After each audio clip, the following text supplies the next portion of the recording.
so now we're going to learn how to write an electron configuration.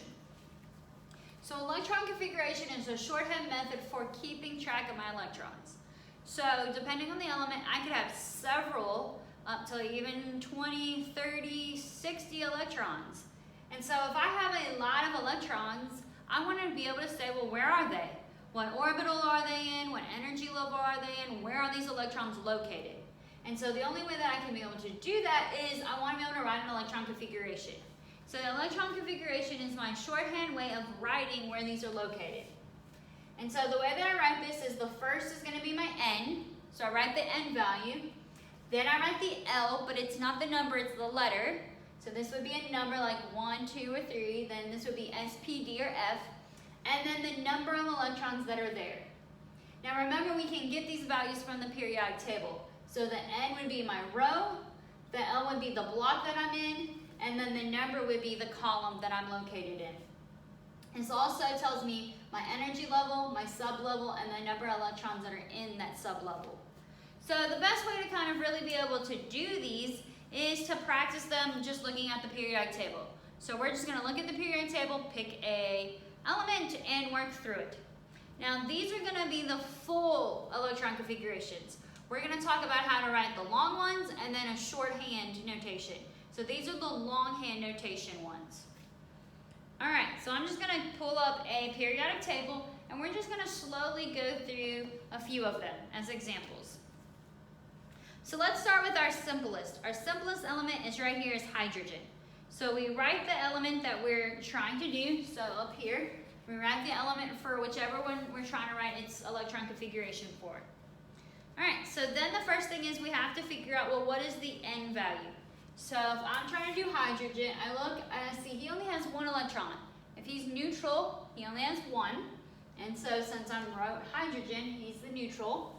So I said, well, what row is he in? So he's in row 1, so that means his N is equal to 1. Then I said, well, what block? So remember we said that these two columns make up the S block. So these two columns make up the S block. So he's in row 1, he's in the S block. And since he's in column 1, I'm only going to put in one electron. So he's 1s1. That would be my hydrogen. Alright, let's do another one. So let's pick another element. Let's try beryllium. Okay, so beryllium has 4 electrons. So we have to put all 4 electrons in where they go. And we always start back up here with hydrogen. Okay, because hydrogen has 1 electron, so his 1 electron is going to behave like beryllium's first electron. So we always start back with hydrogen. So we say, okay, what N am I in? I'm in N equals 1. What block am I in? I'm in my S block. And then we would say, okay, well, this 1 electron, we go in there. But we know we have to get all the way to 4.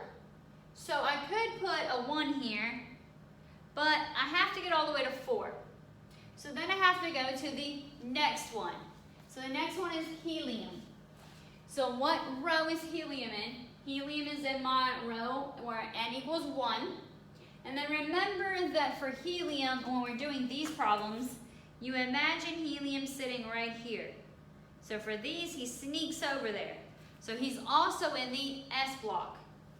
So he's in the S block, and then his electron would be the second electron in the S.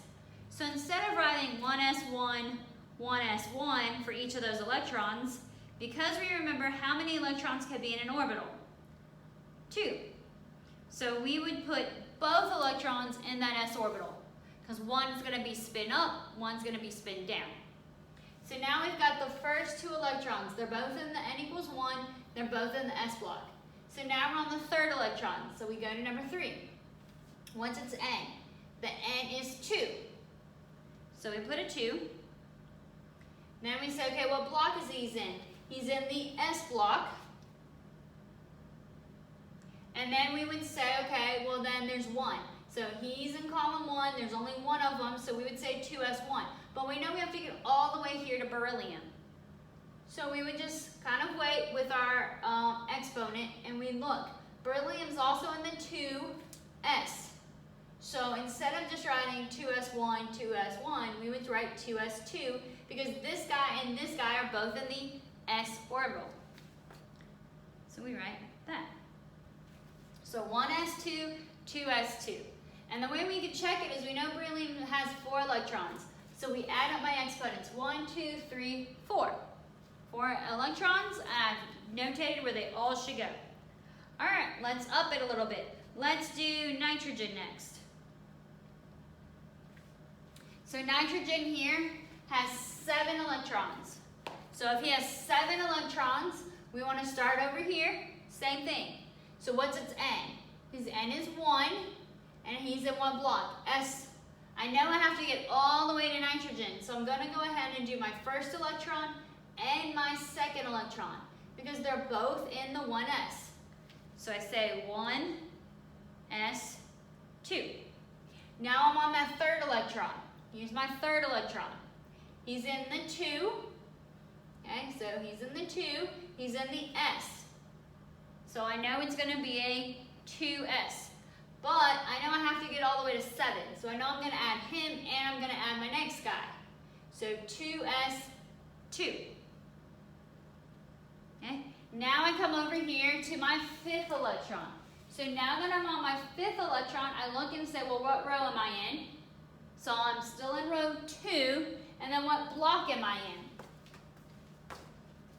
So remember we said that this whole thing was my P block. So this whole thing is the P block. This whole thing is my S block. Okay, so I'm in the P block. So 2P. And remember, we got to get all the way to 7. So remember that the P block has 3 different orientations. So if it has 3 different orientations, that means that it has 6 total electrons it can hold. 3 orientations, 3 suborbitals, and each orbital can have 2. So if I have 3 orientations, 3 orbitals, each orbital can have 2 electrons. 3 times 2 gives me 6. So that's why there's 6, 1, 2, 3, 4, 5, 6 electrons that could be in a P. But I don't need to put all 6. I only need to get to nitrogen. So I know I'm in the 2P, and I say 1, 2, 3. So I just put in 3 so that I can get to nitrogen. And then I can check. Nitrogen has an atomic number of 7, so I should have 1, 2, 3, 4, 5, 6, 7. All right, let's do another one. So your next one is going to be aluminum. All the way down here, number 13. Okay, so let's start. We always start at the beginning. You'll notice that it's a trend. You start the same way every single time. So start at the beginning. So I'm in the N equals 1.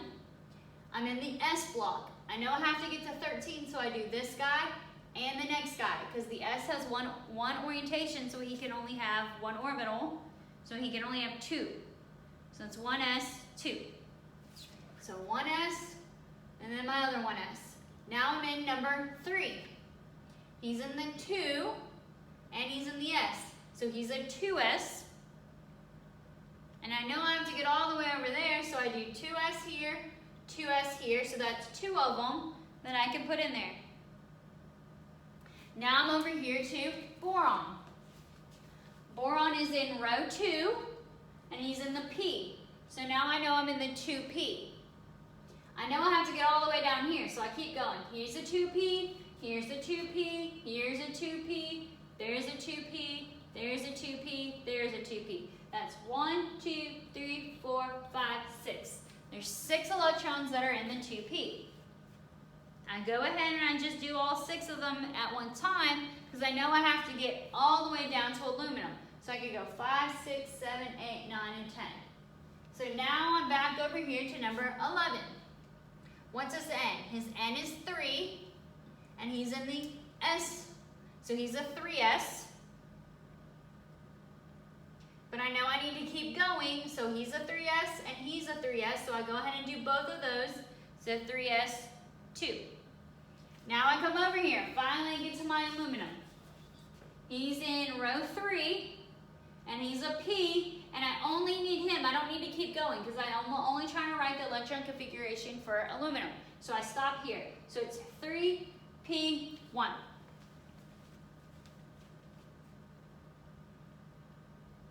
All right, so that's how we write our electron configurations. We're going to practice them some more. But before we go to doing these that are way down here, we can see that that's like 106. Look, that got really long, and that was only 13. Look, we checked. 1, 2, 3, 4, plus 6 is 10, 11, 12, 13. That got kind of long with only 13. So if we're going to come down here and do these that have a lot more, we want to learn how to write the shorthand first. Okay, so we'll stop here, and then later on in the lectures, we're going to learn how to do the shorthand, and we'll come back to this. All right.